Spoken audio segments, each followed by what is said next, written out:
Yo, what's up mga kaibigan? Nalina tayo magkwentuhan. Kahapon ngayon napanood natin na nakuha ng Golden State Warriors ang big win laban sa Dallas Mavericks. Hindi nga ito perpektong game para sa Warriors. Gumawa sila ng malaking lamang ng multiple times at multiple times din ito na nawala sa kanila.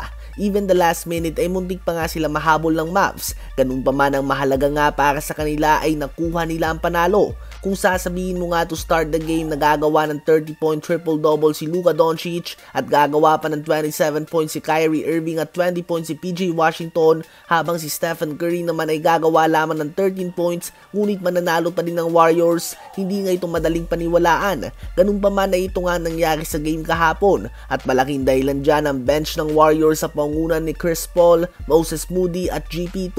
Ang Warriors ngayon ay may 5 ng magkakasunod na panalo at hawak pa din nila ang best record sa NBA since January 31st. At malaki din nga ang panalo na ito dahil natalo din ang Houston Rockets kahapon laban sa Minnesota Timberwolves. Kaya naman ang Warriors ay may record ng 41 wins and 34 losses, habang Rockets naman ay 38 wins and 37 losses. Medyo lumalayo na nga ang Warriors. Kahit nga matalo pa sila sa kanilang tapatan sa next game at matalo pa ang Warriors laban sa Mavs, hawak pa din nga nila ang lamang. Ganun pa man ay mukhang nagsishift na nga ang focus ng Warriors ngayon. Kung noon nga ang focus sila ay just keep on winning hanggang sa matalo ang Rockets at maiwasan ng 11th seed, ngunit ngayon nga ay mukhang tinatarget na nilang makapasok sa top 7 or top 8. Ngunit wala na nga ito sa control nila dahil in order for this to happen, kailangan nilang may panalo ang mga games sila at umasa na matalo ang Phoenix Suns, Sacramento Kings at Lakers. Subalit abot kamay pa din nga nila ito, sadyang hindi lang ito magiging madali dahil wala nga silang magagawa dito at nakadepende ito sa resulta ng games sa mga team na nabanggit natin.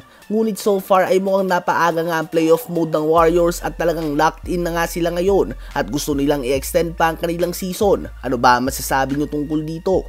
Habang Milwaukee Bucks naman ay natanggap nga ang talo kahapon kontra sa isa sa mga pinakamahinang team sa buong NBA, ang Washington Wizards sa walang Kyle Kuzma. Out din nga si Damian Lillard sa Bucks sa game na ito ngunit hindi nga ito sapat na dahilan, lalo na tagtala na nga si Giannis ng 35 points, 15 rebounds and 10 assists on 71.4% shooting sa field, 24 points, 9 rebounds and 6 assists din si Chris Middleton, 15 points si Connaughton at 12 points, 12 rebounds din kay Bobby Portis.